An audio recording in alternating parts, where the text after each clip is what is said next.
Hey everyone, Lisa here, and it is day 10 in my tower month, and I am so tired.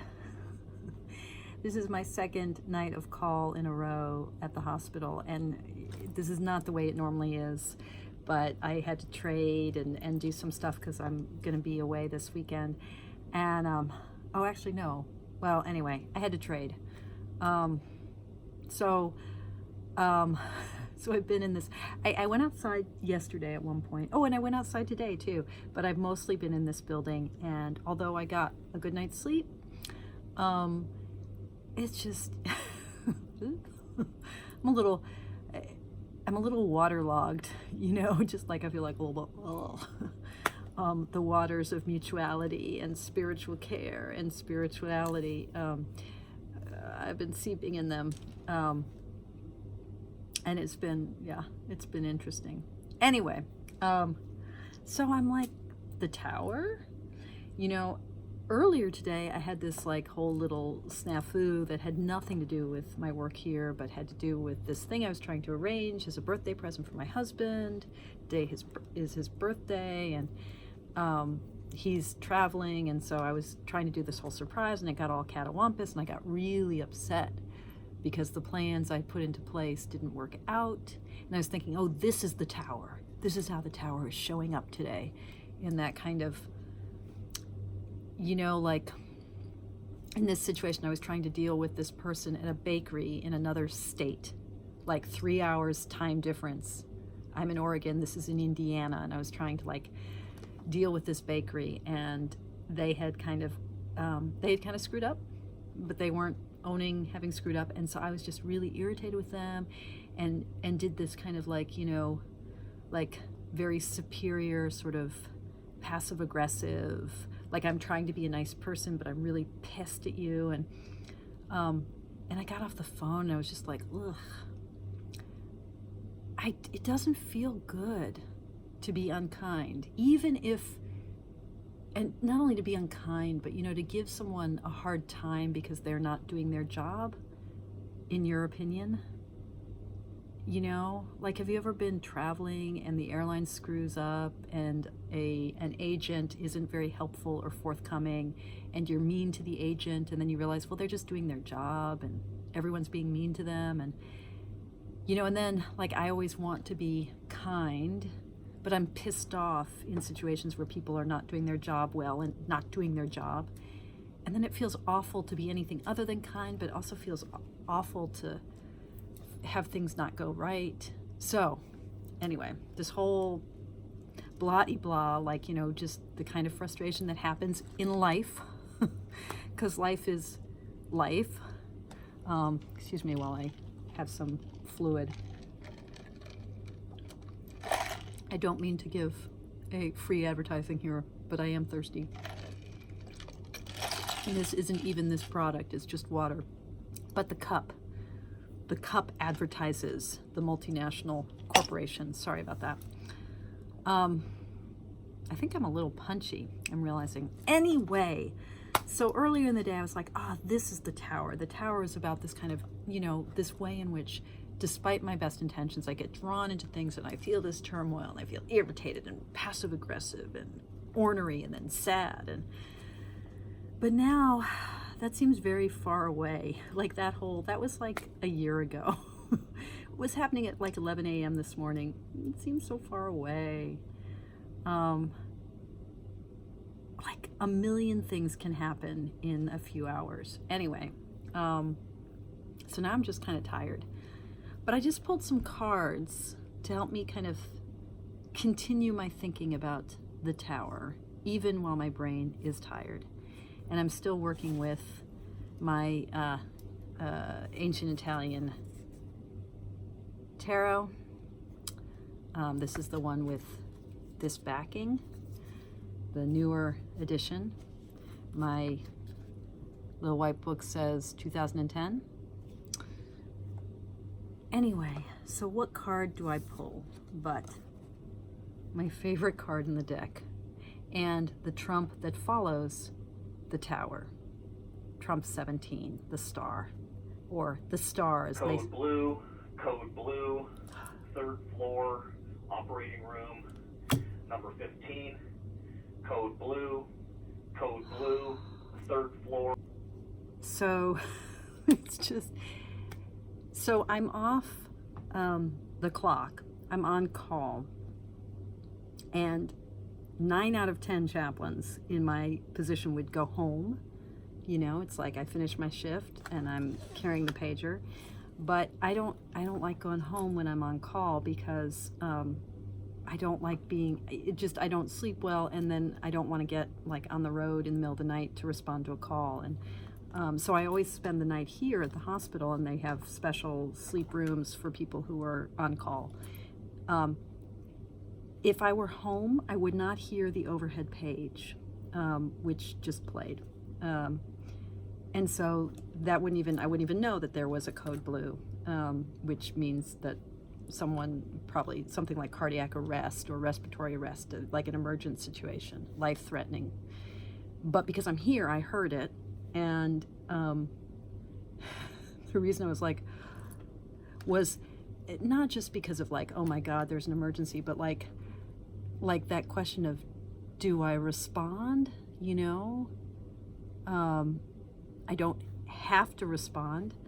I don't want staff here to think that if there's a code blue in the middle of the night that a chaplain will respond, because most of us are at home and we don't hear the overhead pages. We only hear what comes across the pager, which would be like someone consciously saying we need a chaplain, or like a trauma, like a motor vehicle accident or something like that, something big where, you know, a bunch of people arrive and there's, you know, ambulances and such.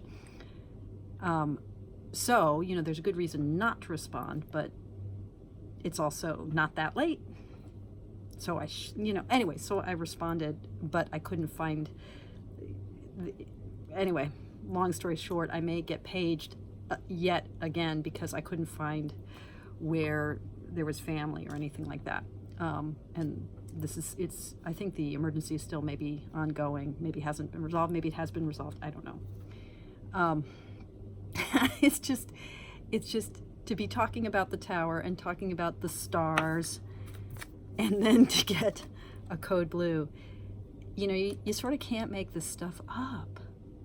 Although I shouldn't be joking about it, because, you know, for me it's like, oh, look at the synchronicity, isn't that interesting? And for someone else it's like a life-threatening event. So,